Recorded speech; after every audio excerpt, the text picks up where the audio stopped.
Hello there, I'm Nathalia Melo, your unfiltered fit BFF, mom of two turned CEO of a fitness empire. Someone who understands the struggles of trying to stay fit, sane, and sexy, all while juggling work, life, and motherhood. And this is the Unfiltered Fit Life podcast. Follow along wherever you're listening and join me weekly as I help busy working moms just like you simplify their fitness journey so they can lose weight, regain their confidence, and feel sexy AF. It's time to stop living in the what ifs and hiding from the cameras. It's time to regain control over your body, feel sexy naked, and wear a bikini confidently. People already see you as a super confident woman, but it's time for you to feel the same way too. Let's go. Hello there, fam. Welcome to another episode of the Unfiltered Fit Life podcast. And today I have a very special guest. And I know I say this all the time, but this one is really special because I actually made a post on my social media with questions that people wanted me to ask her. And that post popped off. So I have here today Dr. Rachel Walker, who is a board certified plastic surgeon offering high-end services and unparalleled care for all her patients. I can vouch for that. And her practice is built around her artistic and detail-oriented eye for cosmetic surgery. She specializes in natural-looking aesthetic results for all of her patients. Welcome. Can I call you Rachel? I find like Dr. Walker so formal. Yes, overly formal. Rachel's perfect. Okay, perfect. But listen, I'm saying this, but if I were a doctor, if I had a PhD, I wouldn't even step on the floor. I'll be like, you right there, you call me doctor, okay? So that's a good thing. That's a good thing. So, Rachel, I'm very excited to have you here today and learn a little bit about your story. Before, when I found out about you as a surgeon in the DFW Metroplex, when I was looking for one, which we're going to get to that in a little bit, but I really want to learn more about how we got here. I know that you went to the University of Oklahoma for med school, which that's where you're from, residency at University of Missouri. Where is it that you went for your fellowship? I went to the Wall Center for Plastic Surgery, and it's actually in Shreveport, Louisiana, and it has been there for decades. It is a mecca for private practice physicians. There's actually 3 surgeons, one just retired, and they're all family. So a father, son, and his wife. Oh my and they God. have really advanced the field of aesthetic surgery. So that's what brought me to Shreveport. Okay. Yeah. No offense to I lived in Louisiana, so I can say this. No offense to my Louisiana folks. Yeah. You need a very good reason to go there. So no offense, folks. I've lived there. I've lived in Louisiana, so I can say that. So what got you to plastic surgery? So I was one of those funny kids who always knew they wanted to be a doctor growing up. And I thought I wanted to work with my hands. I was very into art growing up, but I actually had no concept of what plastic surgery was all about. You don't hear about it much, at least I didn't growing up. And then in college, I actually had a jaw surgery. So I had a reconstructive jaw surgery where I had to have both my upper and my lower jaw broken and repositioned. And that was a very impactful experience for me because it was a functional surgery, but also really changed the aesthetics of my face in a positive way. And it completely floored me that I had no external scars on my face and just the magic that surgeon could create with one surgery that was both functional and aesthetic. So that really opened my eyes to plastic surgery. And I started looking more into it. Once I got in med school, it was plastic surgery or bust. Okay. And how old were you when you had that surgery? I was 21, celebrated my 21st birthday with braces and wired shut. It was beautiful. Do we have a story for the 21st birthday, or that's a story for another day? Well, I mean, my friends did all the normal things, took me out, but instead of taking a shot for your 21st birthday or taking a couple of shots, I had a little straw. My parents would have been proud. I love it. So I love that you mentioned that is not common because, I don't mean to stereotype, but there are some regions, I think, in the country that plastic surgery is not the first thing that comes to mind. And Oklahoma would certainly not be one of them. And, for me growing up in Brazil, I would see a lot of plastic surgeries. It's very common. Apart from that, your personal experience, with plastic surgery, but now more on the medical field, do you have any other doctors in your family, or is it just you? Just me. Interesting. Yes. My parents were both in computers. So my dad's a Really? software engineer and my mom was also in computers. So Oh, they wow. have a diverse little family, but none of them in medicine. I love that. And why Dallas? Whenever you you finished your fellowship in Louisiana, being from Oklahoma, how did you end up in Dallas? I was really looking for a bigger city than Oklahoma City or Norman. That's where I'm from. And I wanted good airports. I love to travel. It's one of my favorite things. I love new restaurants. Dallas has a fun restaurant scene, good shopping. And it was important for me to be close to home. I thought about some places further away, but my parents still live in Oklahoma and I like the idea of Hmm. being driving distance. And also, happily, when I was looking at places to start a practice, my brother actually called and said, "Hey, I'm thinking about moving to Dallas. I know you're looking at it too. So he actually moved to Dallas a few months before I did, and family's always been really important to me. So it made sense. I grew up coming to Dallas a lot, so it was familiar, and it's right in the middle of the country, so it's easy to Yeah. travel places. That was a big deciding factor for us as well. How, like, you're a 3.5 hour flight from most places in the country, which Yes, it's is amazing. wonderful. Yeah, yeah. So we briefly had this conversation before, and I would love to hear your take on why do you feel like there's so few women in plastic surgery? I think that the data that you told me was what, like 15 or 17%, wasn't it? Yeah, 17% of the Aesthetic Society of Plastic Surgeon is female. And I think it's going to rise with females, which is wonderful. Like, girls rule the world, but it takes a little while because I think training and having good mentors still lags behind. I mean, I'm pretty young in my career, but I can remember in medical school being told by fellow surgeons who were males. I had very few female mentors in medical school. Like I can think of one and she was a rock star and she was a trauma surgeon. I was like, that is an awesome woman. But most of the people I trained under were males and happily most were supportive, but there were still male surgeons who would look at me and say, well, I guess you decided to not do X, Y, or Z because you're going to be a surgeon. Like, you're not going to be a good wife. You're not going to be a mom, which I've chosen not to be a mom, but it's not because I'm a surgeon. Did people And actually say people that? make you feel guilty. Yes, to your face. Or some people just kind of ignored you because they didn't take you seriously. Like, I remember when I was trying to get into plastics, which is a really hard field to get into, I was trying to do research with a surgeon and he would just ignore me. And I was like, this is weird. Like, I'm free labor. Come on, take it. And I'm smart. And he would not give me the time of day. And happily, another male surgeon gave me the time of day and helped me with research and really, and we're still friends today, gave me an open Hmm. door to try to help me get into plastics. But this first surgeon told me he didn't want me on his research project because the last female he had on the research project got pregnant and went into family medicine instead of plastic surgery. And that embarrassed him. And I thought that was terrible. I was like, you're judging me as a woman just because of one experience you've had with one woman ever, and that was her personal choice. A man could have made the same choice. Maybe not because he was pregnant, but maybe he just decided not to be a surgeon because it wasn't for him.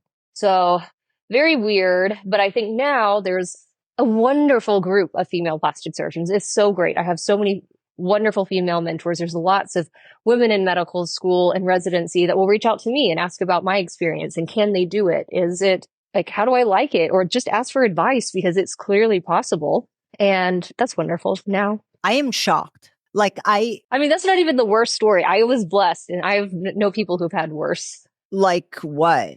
I mean, just not even given opportunities, period. I at least had people on my side. Like the general surgery program director was a male and he was like, women are great surgeons. I matched into a Missouri program with an older gentleman, one of the surgeons who started one of the first 5 integrated plastic surgery residencies ever back in like the 90s, like 1994, I think, and had all the reason in the world to like not want to support a female. And he thought everyone was equal and treated us wonderfully and saw the good of having a mixed gendered resident pool. So by the time I Yeah. graduated in the zoo, we were 50-50 male, female. But I mean, the numbers were so skewed for the longest time that still most plastic surgeons are still male. I'm blown away because I think that even what percentage of and I'm putting you on the spot. If you do not know, I'm perfectly okay with that. But what percentage of like patients that go after plastic surgery what percentage would be male and what percentage would be female in the grand scheme of things?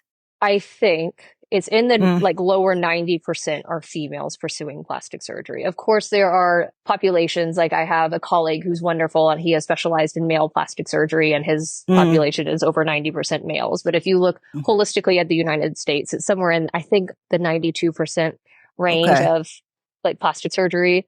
And I think it just goes that way, just like why are so many plastic surgeons males? I think plastic surgery became a little more accepted by females and now males are accepting it. So it's really great to get a male in the office and talk about some natural rejuvenation things that they can do. But I think happily women like you have made females more comfortable getting plastic surgeries, but that Yeah. same standard's not really out there for males. So even though Yeah. males might have a really big aesthetic concern, they're a little more hesitant to go change it. And I think the pressures Yeah. on men are also different. Like Yeah. what they need to look like is different.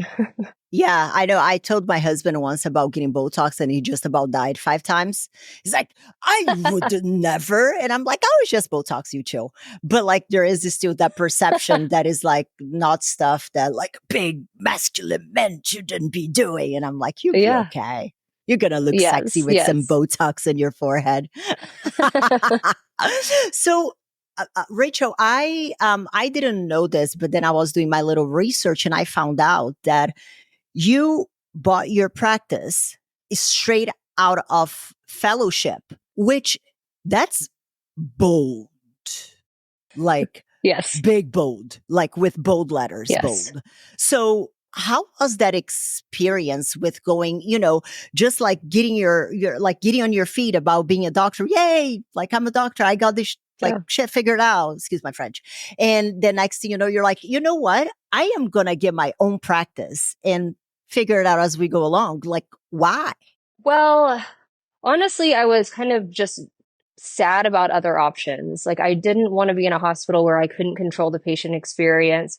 And frankly, I wanted to control my own schedule. I'm not saying I probably work more hours on this than I would have working for somebody else, but I have control on how my patients are treated. I have control on the experience they get, who I hire to be as part of my team. I have a phenomenal team. I wouldn't be here if it weren't for the like women behind me and the team I have.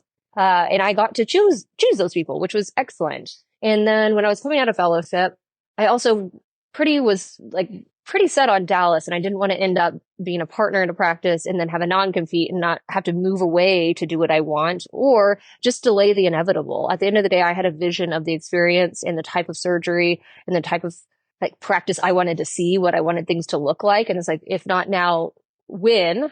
And if I'm busy 5 years into practice and I start it then, I have even less time. At least coming out of fellowship, I had 0 patients and plenty of time to try to figure out how to make it work. That is a phenomenal way to look at it. And it's so true, though. And you have nothing to lose. Yes. If you mess it up, you mess it up. Like, well, so that's what I actually, that's what it came down to. I made a pro con list and like what could go wrong. And I was like, the worst thing that could go wrong if I fail is I am bankrupt. And I took out a big loan and the bank owns me forever.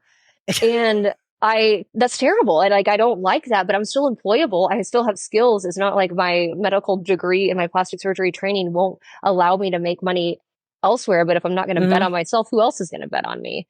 And if I can't create the patient experience I want, I'm probably not trying hard enough. And I knew I had the surgical training. I had great surgical mentors and I went to Shreveport for a full year just to get better at aesthetic surgery.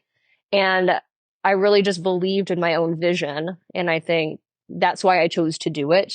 And at the end of the day, like there's worse things in the world than failing at your business. And like I could just never try and not be here. And I've really enjoyed being here. I love it. And I can vouch for it, like as your patient. And that's something that I've mentioned to you. I told Madison, I believe I told Sarah, and I'll tell whoever wants to hear. The experience is different. Like you can tell that the ladies that work with you, they truly give a crap, and they are, they enjoy being there. They care for the patients. It's a very, like, you can tell they're not there for the paycheck. And it's not something that you see very often, especially in the medical setting, which is so weird to say. Like you get your receptionists, they're like, why are you here? I'm like, I want to give you my money. Is that okay? Yes, I have a colleague who she works for a hospital because she has to, because she's in a different field. She's in the general surgery field. And we'll interface with her office sometimes, and she has no control over who answers her phone. And some of the things that we get on the phone, like I feel bad for her because she can't control it. I feel bad for the patient because they take that as a reflection of a surgeon who's actually excellent. And I'm glad I don't have to deal with that. I don't have to worry Yeah. about what Sarah says on the phone. I don't have to worry about what Madison says on the phone. Yeah. And I mean, I honestly stalk the phones on occasion. So if they start saying bad things, I probably listen to it. But Speaking of answering the phone, can we talk about the time that you were answering the phone pretending to be somebody else? Yes. So again, like early business days, I mean, I didn't have money. I just had a bunch of ideas and was hoping people would come. And this is a beautiful building, and Dr. Stagnoni built a great practice. So I was lucky to have good bones and a good location. But I had one employee when I started, and she was 8 months pregnant, and she worked for Dr. Stagnoni and was like, I'm going to be leaving soon. I was like, do you have to? And we would occasionally get busy, or she would be at our OB appointment, and you didn't want to answer the phone like, hey, this is Dr. Walker speaking. So I would pick up the phone and say, hi, this is Laura. And then when she went on the maternity leave, I just pretended to be here still because Madison didn't know how to answer the phones yet. So I was like, okay, just listen to me and we'll do some training, on the job training. You just listen to me answer the phone, pretending to be Laura. That is wild. That is so Laura's funny. back now, and she never cared that I impersonated her. And I'm going to tell you a story that I never told before. In the beginning of my business, I used to do that with email because I couldn't afford an assistant. So I'd answer the email and I created some imaginary kind of like customer support, but then I had to remove myself from the customer support role because I was getting very emotionally attached, which is a question that I have for you, because with what you do, there are a lot of controllables. They're uncontrollable. Like there is only so much you can do. Like you cannot, if somebody lies to you, for example, I don't know, about smoking or whatever it is, there's some outcomes that you cannot control. So there are inevitably going to be some reviews that might not be as great or not. And you being such a new business owner in the grand scheme of things and being young, how do you navigate that with the things that are going to happen there outside of your control? Do you barricade yourself from seeing that? Do you go head first? And like, how do you navigate whenever there is some kind of criticism? So that's changed a lot over the years for me. Early on, which is one of the reasons I actually started pretending to be Laura, because if I answered the phone, even if I was like, hey, this is Rachel Walker, and they knew I was another surgeon and they were a Dr. Stagnoni patient who was upset, they just presumed I could fix their problem immediately because I seemed like the authority. And that's just not an appropriate way to start a medical interaction.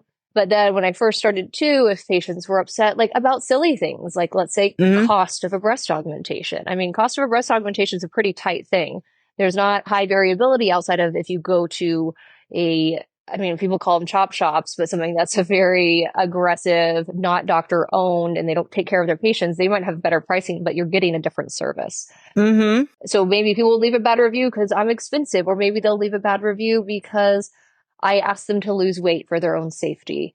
And that is for safety. I mean, there are times I operate on people who aren't at their goal weight because they're like, honestly, I'm never going to get there, but they're still safe for surgery. But I'm not going to do something unsafe for somebody. There is no aesthetic outcome that is worth like a bad complication, such as an anesthesia complication, or even bad wound healing things like coming to smoking. Like I test all patients' urine for nicotine because patients don't even know where they're getting nicotine sometimes. They're like, well, I don't smoke cigarettes, but they vape. And maybe they think they're vaping THC, but they often put nicotine in these THC vapes because nicotine's addicting.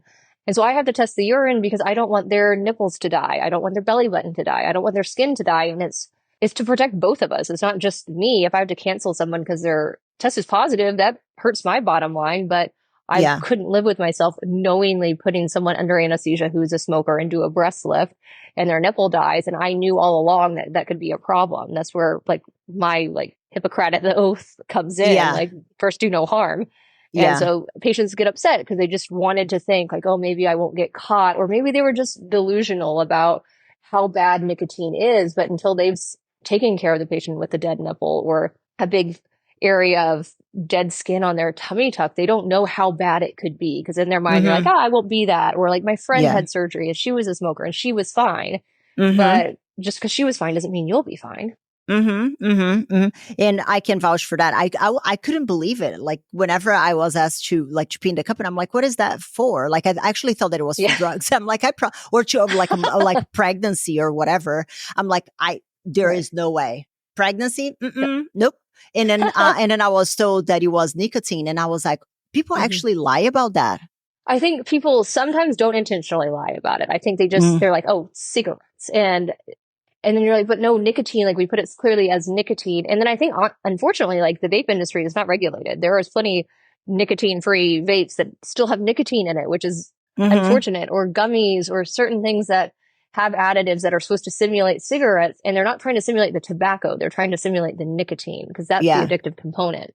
And so Okay. I think some of it's lack of education. Like I have one of my favorite patients, she popped positive day of surgery, and she was like really honestly had quit cigarettes, but she was an actual smoker. So we went through the whole talk, but she was using nicotine gum and it just didn't compute. Like her face, like I can remember her face because she looked devastated. And I was Oh, like, no, we'll reschedule you. It was a completely honest mistake on her part, but she was just picking up the brand of gum that has a name on it to stop smoking and didn't like put the two and two together, probably yeah, because she was just so anxious about stopping to smoke cigarettes. yeah, yeah. So I don't know, this whole thing. So, and my next question is, it might be a bit of a philosophical question, and I answer as you see fit. But obviously, we're living in a society that there is a lot of social media and a lot of Photoshop, a lot of people getting surgeries and not talking about it, which is a conversation that we had. Right. That I'm like, I'm going to be transparent. I might get hit from it, like heat from it, but I don't care. Right. How are you finding that with social media and with the expectations being so unrealistic, because they truly are, and those people that oftentimes we're looking at are not real human beings, they are photoshopped, or they have a whole bunch of surgeries that they are pretending never existed. How do you find that that impacts your job as a plastic surgeon with setting expectations, realistic expectations? It's so hard. It is incredibly hard because you hit all of the separate points. I mean, you have the person who is filtering their results so they look better, or they didn't show the ugly part of it's like, oh, I got lip filler and all of a sudden my lips are perfect. That's not how it works, or they're bruised and ugly looking for a little bit. And or you have the person who just pretends they're all natural and you're like, that is 100% a surgery, and that's not fair to have other people think like, or even be actively involved in shaming other people for wanting to change their own bodies. But I think the first way it probably impacts is I think some people come to me with concerns that shouldn't be concerns. They're feeling bad about their body and they have a good body. Like they'll show me, they're like, oh my gosh, this is terrible. I'm like, it's not that terrible. Like you're just looking at a filtered, non-real version of people. Or they'll show me someone who's had plastic surgery done who hasn't fessed up. And they're like, well, this girl, she's my age. I work out the same. And I'm like, she probably had something done. Or maybe I know she had something done. I'm just like, oh, this is not fair for you to have to compare that. Mm-hmm. So I think it's very hard with patients. I also think it's hard with patients' expectations. Like, let's take a full tummy tuck. The full tummy tuck scar takes a full like 2 years to mature. Like I always tell patients, scars take a full year to heal because that is scientifically accurate. But tummy tuck scars take about 2 years to truly fade. So there's a lot of women out there that are lovely and transparent about their tummy tuck, but they see this person who had a tummy tuck 5 years ago and their scar is not very visible. And now they're in their 3 month recovery and that scar is super visible. And in their Mm-hmm. head, all they can see is what they saw online. And I try to get people to take a step back. I'm like, for one, looking at yourself, quit looking at other people and just like make it through this recovery process because it is a mental and physical healing journey for patients.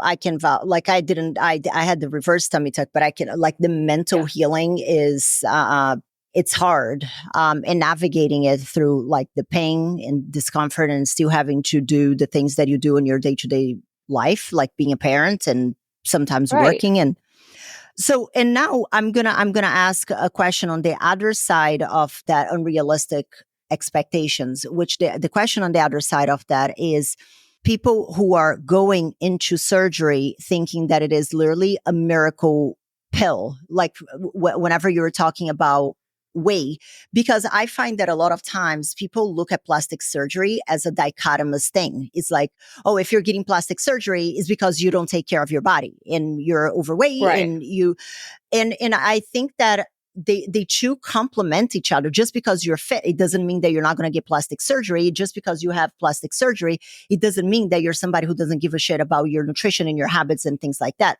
With that being said, there are a lot of people that go into plastic surgery without adjusting the foundation of what is going to keep the results. In the sense of you get a tummy tuck, but if you're still, and you lose the weight for the surgery, but if you haven't changed your habits, no amount of tummy tuck is going to stop you from regaining the weight and then looking like a busted can of biscuits. Yes, that's super important. And that's one of the reasons I wanted my own practice, because as you saw, I spend a lot of time with my patients and I want to get to know them, and I want to know their motivations, their honest motivations. And let's stick to the simple one, like weight loss. Let's say I have somebody who's always been heavy set their entire life, and they're like, you know what, I'm 180, my goal weight's 120. And I'll look at them, I'm like, is that a realistic goal weight for you? Like, do you think you'll ever be there and that be sustainable? And most of the time, patients will think about it and be relatively honest. They're like, no, actually, 160 is like where I roam comfortably. I could probably get down to 120 with some help from weight loss drugs, but where I'm comfortable is 160. So maybe I just need to lose 20 pounds. And I talk through that with them, because if they dropped, let's say, got on Ozempic and dropped to 120, and then I do their surgery and they gain 40 pounds, that is a worse result than if they had just gotten to 160 in a healthy way, done the diet and exercise, something they could maintain by a few life habit changes. And I do their surgery. And then those patients, those are lovely patients. They will have a great result. They feel more confident. They feel more comfortable exercising. They trust their diet better because they saw all these wonderful changes. They lost the 20 pounds and then I got rid of the skin for them. And then they really felt who they are. And most of those patients go lose another 20 pounds, which I would 100% rather someone lose 20 pounds after a tummy tuck than gain 20 pounds after. Because if they gain 20 pounds, they tend to get that apple shape because there's nowhere for the fat to go, because all their fat on top has been sucked out, and fat has to grow somewhere if you're gaining weight, and it doesn't just spawn and repopulate in the top. So it tends to be that intra-abdominal fat, and then they come back in and they're like, why am I round? I'm like, well, let's be honest, like, where has your weight gone? And they're like, oh, I gained 20 pounds. I'm like, and that's where you're seeing it. It's right there. Yeah. So it's super important. And I say this for all my patients, even something like a breast dog. I'm just like, you need to be healthy. Like, you need to train, like, particularly mommy makeovers, you need to train like you're training for a marathon, because a healthier you going into surgery is going to make it better for you in recovery and how you recover and how safe it is for you to recover. But also, like, I need your commitment going into the surgery, because if you're not going to commit to your results, you're not going to be happy in the end. And it's not like we can just keep going back and do liposuction every day. I mean, we can do a lot of liposuction, but it's going to get worse every single time you do it if you're doing it in the same place. So it's not a long-term commitment. It's liposuction for stubborn fat once you've gotten to your happy weight, or remove the skin once you've got to your happy weight. 100%. And I love having this conversation, because oftentimes I'll get on the phone like with somebody that wants to work with us, and they're like, oh, if I cannot lose the weight, I'm just going to get surgery. And then, like, in the back of my mind, I'm thinking, and then we're going to be having this exact same conversation 18 months after you have your surgery. Because if you have not built the foundation of like healthy eating habits and not having that yo-yo diet mindset and the crash and burn and exercise regularly, like, a plastic surgery is going to take you so far, but then you're going to start going backwards because you haven't built that solid foundation. So it's not that you have to pick one or the other, is one and the other in the correct order of operation. At least that's how I see it. 100%. Like, I'll have patients, well, I'm just going to get the surgery now, and then I'll get to my fitness plan. I'm like, you can't do that. That's the exact wrong way to go about it. I will say the one exception is occasionally breast reduction. There are some women who are just born with ginormous breast. It is unfair. Like, they weigh as much as like a bulldog. And I get why they can't exercise the same way I can. And so we'll go through that conversation. Like, okay, you're not optimized here. We'll get some of that chest weight off, but we talk about how that's more just a functional surgery for them at that point. I'm like, your aesthetic result would be 10 times better if we could figure out how to get you into a lower impact exercise just to get some of this training started. But super important. And again, I love that you mentioned the thing with Chop Shop, because it is something that we hear all the time. And I think that that's what also brings the bad rap for plastic surgery, because what will make the news is not the positive, because the people who are having good surgeries are lying about it and saying that it's all natural and they were Right. born like that. And then you have the tragic stories that these are the ones that make the news. And then everybody thinks that plastic surgeries are, oh my God, everybody's going to die. And that's the end of the world. Right. So my question for you is, you now, not Dr. Rachel Walker, but Rachel as an individual. If you were to hire a plastic surgeon, what questions would you ask? I would ask, how do they like to take care of their patients? I would ask what their training is, because I think a huge misconception is that a plastic surgeon and a cosmetic surgeon are the same thing, and they are not. So a board certified plastic surgeon did 6 years of residency, plus or minus a fellowship. Or if they're a lot older than me, or not even that much older than me, because I'm a lot older than I think I am, they might have Good. done general That's good. Let's surgery, keep it like that. general surgery followed by a plastic surgery fellowship for 2 or 3 years. And those are legitimate trainings, and they go get their board certification from the American Board of Plastic Surgery. Cosmetic surgeons can literally be a pediatrician who decided to go to a weekend course and has never once operated on someone in their life except this weekend thing, or maybe 3 months of training. Like 3 months of altering someone's body does not equate to 6 years of solely focusing on operating inside out. Like, I mean, we operated head to toe for 6 years and learned all the nuances about what makes surgery safe, what gets good outcomes. And then you have, I mean, there's dentists that market themselves as cosmetic surgeons, I and there's know. absolutely no control. In the news, like last week, there was a 28-year-old woman died from liposuction with a pediatrician. And that pediatrician probably just didn't have all the training to know all the risks of liposuction. Liposuction is not a non-surgery. Just because some people do it awake, if they're doing it awake, it's probably because they don't have the privileges to put people to sleep. Like a hospital wouldn't allow them to operate there, or like I have my own OR that's accredited. So I can operate here, but I have an anesthesiologist who puts you to sleep for it. I don't need to keep you awake and torture you because I have the accreditations behind me to be able to put you to sleep. So it's really sad. I mean, someone was just arrested in DFW. It was a mom and daughter who were injecting butts of people illegally for $6,000. They're not even medical. Like, they had not doctors at all. And somehow patients are finding these people, and $6,000 is not even like a cheap non-surgical BBL. Like, I don't know Wow. what, but I think I would always, and like at some point I would love to bring a partner on, but I would have to really know how someone wants to take care of their patient. Like, they need to get to know their patient. They need to have the right training, and they need to believe in the plastic surgery experience. Like this, like the chop shops have given plastic surgeons bad names because they're just like, oh, plastic surgeons want mansions and cars and to make lots of money. Like, this is about making lives better. And yes, there's a cost associated with it because there's a cost of business ownership and there's a cost of things. And Yeah. there's a cost of training. I mean, there's a cost, like the 6 years of my life that I gave to residency, the 4 years I paid to be at medical school. But I want to help people reach their actual goals. I don't want to be the person who, it's like, I've never met this person, let me throw an implant in and never see them again. Like that's just not, that's not my philosophy. Yeah, no, and that's kind of why, and we had this conversation as well, briefly, but I found that I was very dismissed, as because I am somebody who is not your typical person who goes into a plastic surgery. You know, I didn't have a lot of weight to lose, but I had things that made me uncomfortable. And I felt always I felt like I had a very good explanation. I'm like, I'm putting in the work, I'm doing everything that I can on my end, but I cannot change the skin on my belly. Like I can't, I literally can't. I've exhausted all my avenues. And like some of the response that I got were like, well, people die to look like this. I'm like, but that wasn't my question.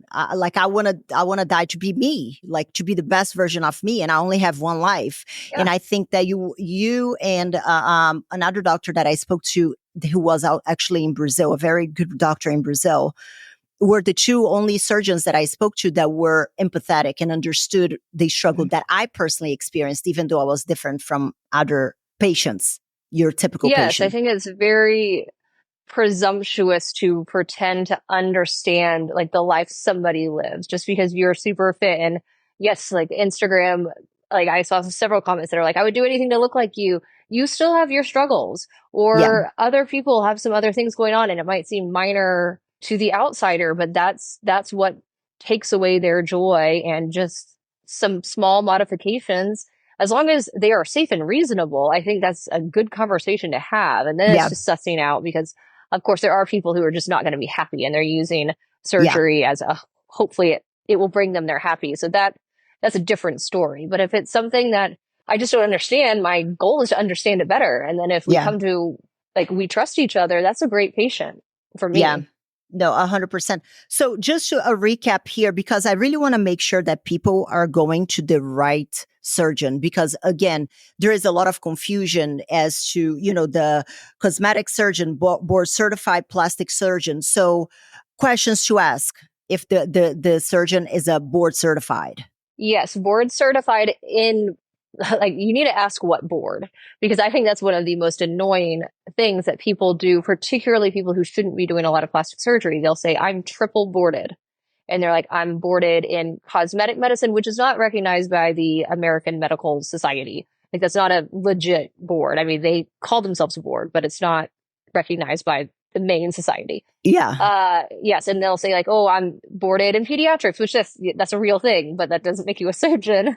And then I'm boarded in, like, anti-aging medicine, which I think anti-aging medicine is great, but again, it doesn't count as something that makes you a plastic surgeon. It's also not a recognized board. I'm not knocking anti-aging medicine, but I think patients get this false, like, security, like, oh, they have 3 boards, but they're one board that wasn't even, that Yeah. is reasonable, but didn't train them to do surgery. And then these other 2 that you can get on an online course or like a 3-month fellowship, and you're not taught the ins and outs. So, I mean, there are great double boarded plastic surgeons that are plastic surgery and ENT, and they have both. Those are both real plastic surgeons. Okay. Or like a facial plastic surgery has ear, nose, and throat doctors. And if they're boarded in ear, nose, and throat doing facial plastic surgery, that is a great person to go to. Same way Yeah. the plastic surgeon does face and body as well.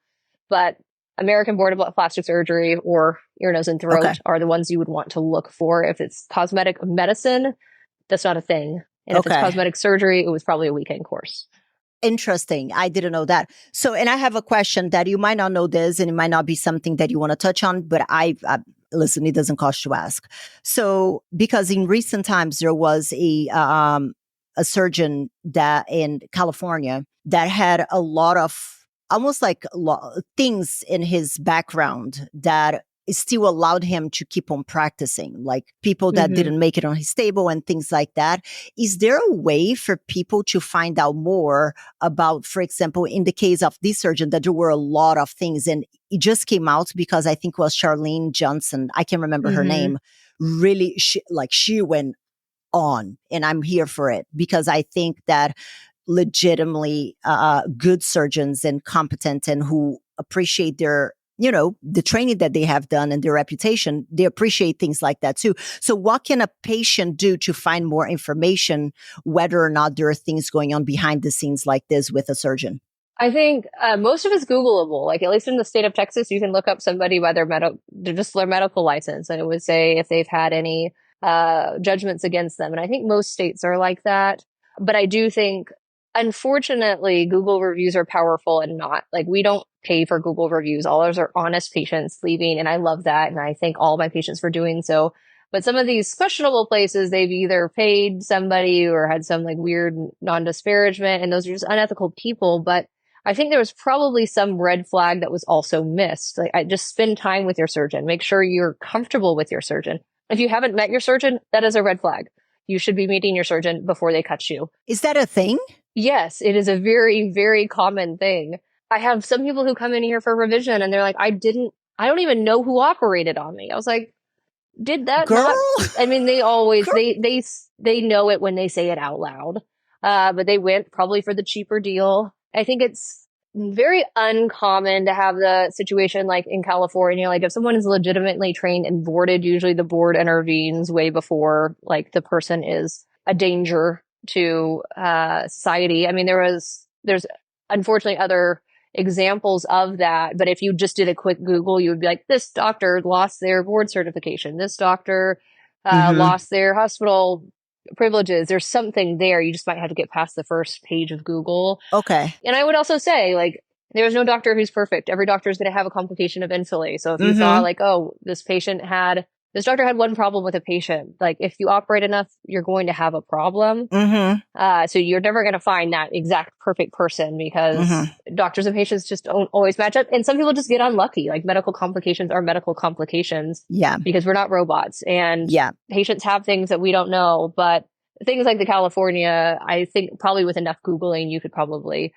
find that out, or even just talking to other surgeons. I tell most of my patients, go talk to a few other surgeons and get other opinions and see if they jive, or see if there's just something really off about one appointment compared to the other that kind of gives you a better perspective of what could be.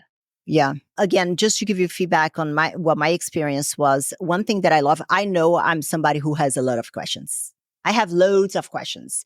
And sometimes I do have a lot of questions to see how far I can push the person and see if they're going to be willing to answer the questions that I have, because ultimately you're cutting me open. And the grace in which you answered questions that I had for about an hour, I was like, ooh, she's my people.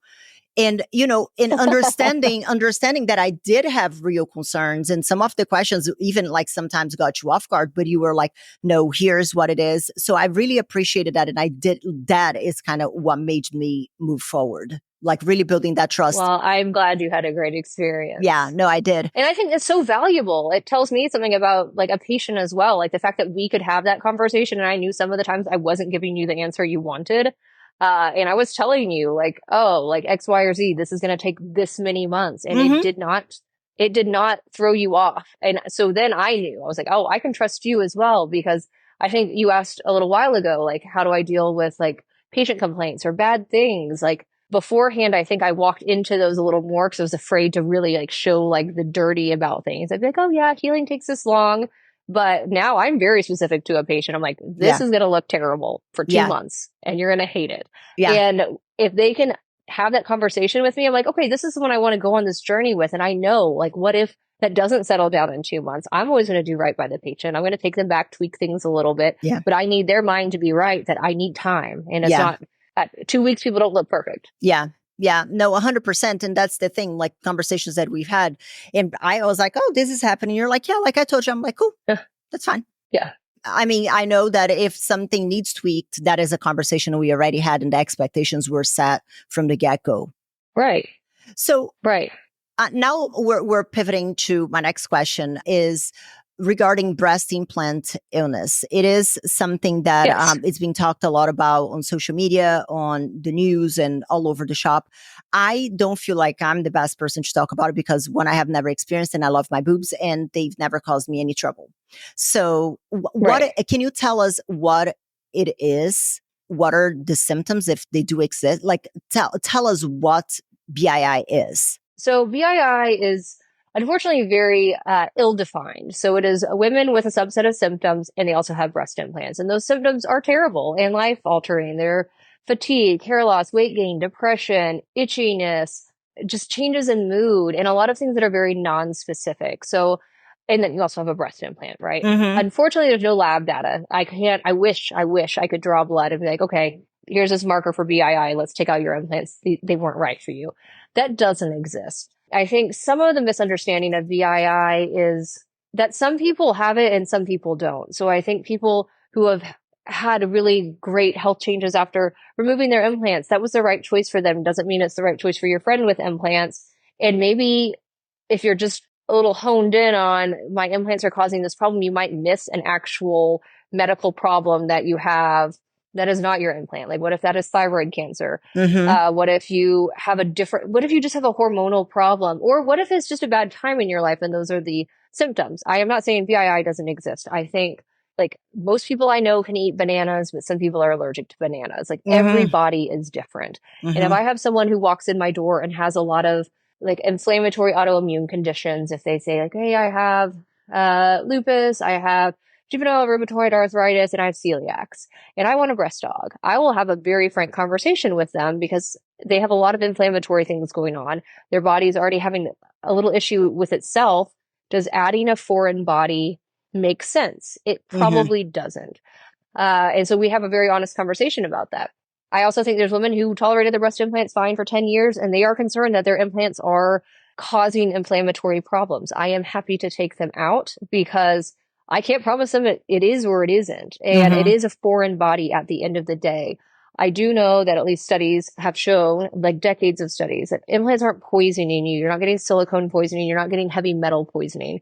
So I think at the end of the day, if you're concerned about VII, like I would love to see you, talk to you, offer you a surgical fix, but we need to make sure your health is fine first. We can't just jump from A to Z. We need to make sure we hit everything in between. So this is, again, a safe procedure. Yeah. And we're doing things right. Because unfortunately, again, social media is such a good and a bad thing. I think some women take their breast implants out and then are drawn into, oh my gosh, this is exactly what I need. And they get maybe a more aggressive surgery than they need. They get their implants out and then they're not happy. And then all of a sudden they find out something else and their health has changed. And then they come back in a year for breast implants. And that's like, again, maybe that was part of their journey, but it needs to be like, I think with VII, you just need to feel very comfortable with your surgeon and have the ability to talk about what if it isn't VII, because there is a chance it's not. And like I said, I wish I had something that could, like a wand that would say 100% VII and not, because people who aren't and they get their implants taken out and put it back in, they've wasted a lot of recovery and a lot of time and maybe have a less than ideal cosmetic result, which isn't great. Yeah.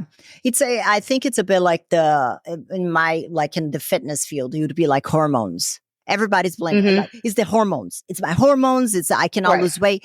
And I've had several ladies in perimenopausal, menopausal, postmenopausal that for a long time were struggling because of their hormones. And whenever they found something that they were able to stay consistent with and that aligned with their lifestyle, magic happened.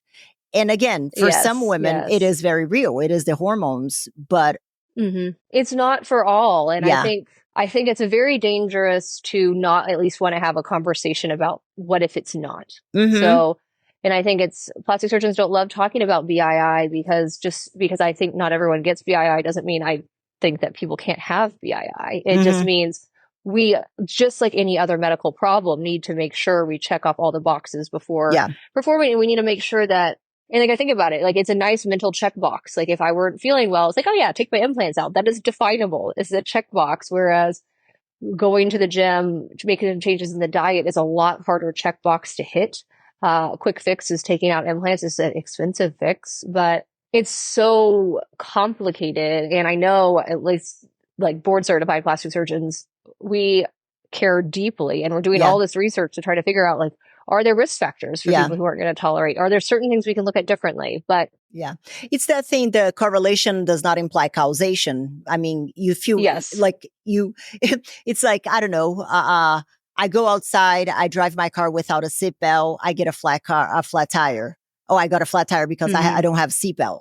Like one doesn't the correlation there. Exactly. So I've been getting a lot of questions about my own procedure, the reverse tummy tuck, which from what I am seeing is not something that it is as common out there. So could you tell us a little bit about what a reverse tummy tuck is and what is the difference from it to the actual tummy tuck, like the traditional tummy tuck, and because I remember you being very emphatic about this procedure not being for just anybody.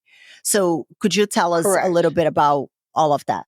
Reverse tummy tuck is a pretty rare procedure because very few people are great candidates. You are a perfect candidate. What is a perfect candidate? A perfect candidate is somebody who has predominantly upper abdominal skin excess or wrinkling, which is just going to happen with age, and no like wide diastasis, so separation of your stomach muscles, and very thin.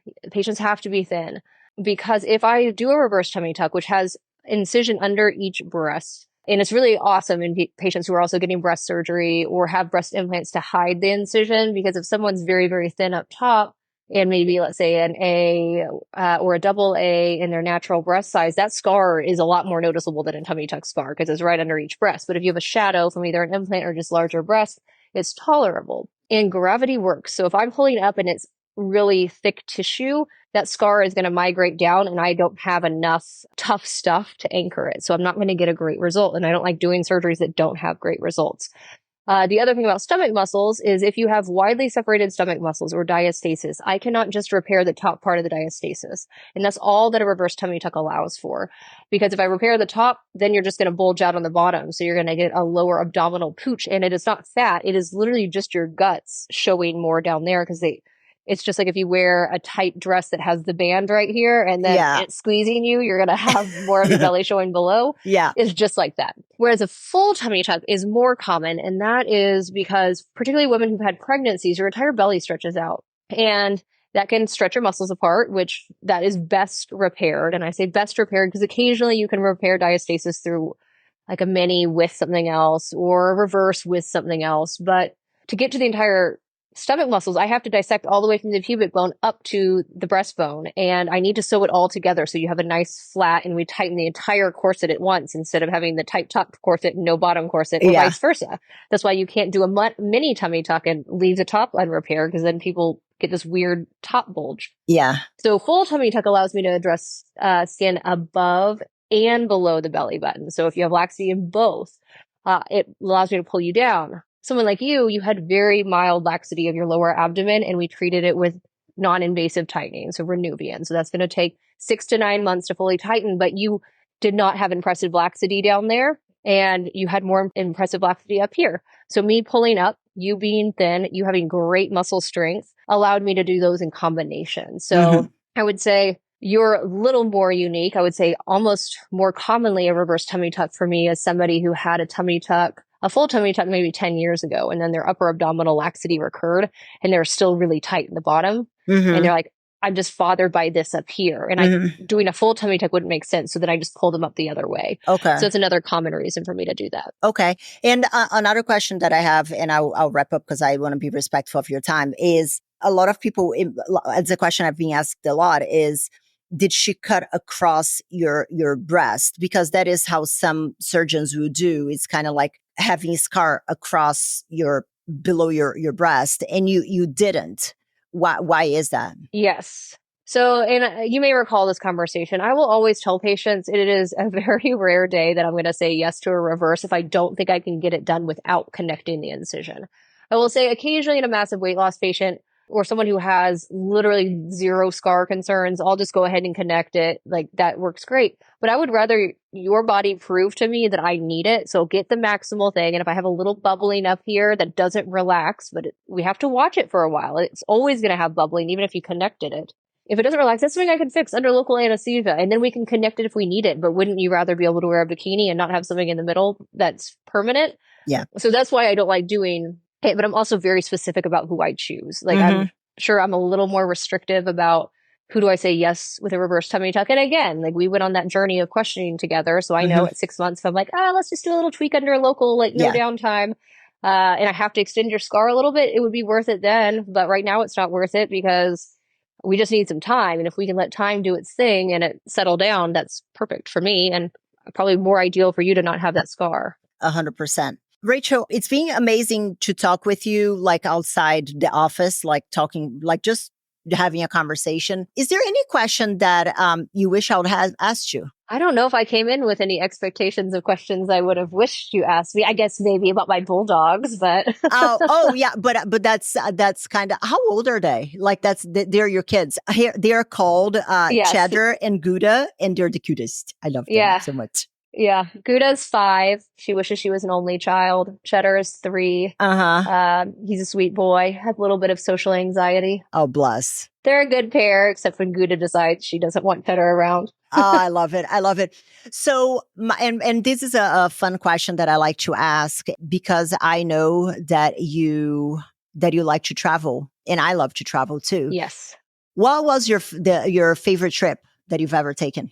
My sister parents and I went to the Galapagos last year. We did an adventure cruise, and it just blew my mind. And it was special for so many reasons. Like growing up, I've always loved animals. I would have been a vet had it not been so sad. Loved animals. Remember like reading about blue-footed boobies. And then I also remember my dad had always said like this would be like a bucket list trip. And my dad is one of those very doesn't smile, doesn't ever have wants. He's just like work hard, take great care of his family, like serious guy. And so when I had that opportunity to take them, I was like, this is going to be a once in a lifetime trip. We had perfect weather. The cruise ship we went on, because you can't really get there any other way and do all the islands, was perfect.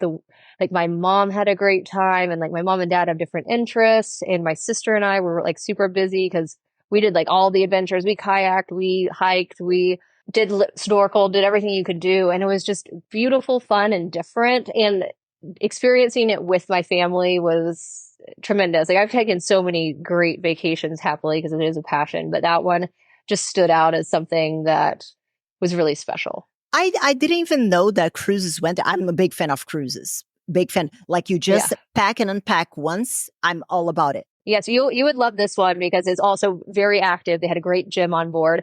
They had very healthy food too. And it, like my mom had some dietary restrictions. They were so accommodating and it was the best service I've ever had. Like they knew exactly what you like to drink. They knew where you like to sit. They knew where to find you in between expeditions. It was a very well done experience. And otherwise you're kind of taking ferries island to island and they have these naturalists who take you out. So you're going on a cruise and they're like, oh, and here's this like iguana, and they tell you about that iguana and these birds and the whole history. And at the end of every night, they would have these like presentations about the next day. Or we went to this organic coffee farm / tortoise rescue, which this family bought this coffee farm just to protect the giant tortoise migration pattern. It's all just about like eco-conservatism and like saving the animals. So it was right up my alley. I love that. I have never thought, but put it on my bucket list there. Yeah. Well, and it's close to home because it's right next to Ecuador and I'm from Brazil. So just make one trip. Yes, and the people were just so great too. Like you flew into Ecuador and then you had to take like a hopper and then a ferry and then you got on the ship and it was great. Love it. I love it. Well, Rachel, thank you so much for your time. I really appreciate how candid and how honest you were with everything. And I expected nothing less because I had personal experience with you as my surgeon, and that's being the way that you've cared yourself throughout. So where can people find you? Can you tell our listeners where they can find you if they want to learn more about your work or they want to see if, for example, a reverse tummy tuck is right for them? Now it's your time. Yeah. So Instagram is at Rachel Walker MD. That's probably the easiest way to like see all the things all at once. And then our website is cosmeticsurgerydallas.com. And of course, you can text the office, call the office. The phone number is located on our Instagram and our website. I love it. I love it. And I think it's funny that you didn't put Dr. Rachel Walker. See that like for me, it would be like doctor, don't forget doctor. Well, it's funny. I mean, just honestly, growing up in medicine too, like people call you by your first name more if you're a woman than if you're a man. So if I'm walking around with a man, they're always a doctor and I'm the nurse. Yeah. So. I've heard that before. Well, Rachel, thank you so much for your time. I'm super excited. And guys, I'm going to have all the links that Dr. Walker has mentioned here in the show notes. So make sure you give her a follow and see her incredible work. Thank you so much for listening, and I'll see you next week. Bye-bye. Thank you so much for tuning in this week. But let me ask you, what was your aha moment in today's episode? I would love to know. You can leave me a comment or voice message at the link in the show description. You can also follow me on Instagram and let me know what topics you want to hear more about or who I should have on the show. As for today, this is it for today, guys. I'll see you back next week for another episode of the Unfiltered Fit Life podcast.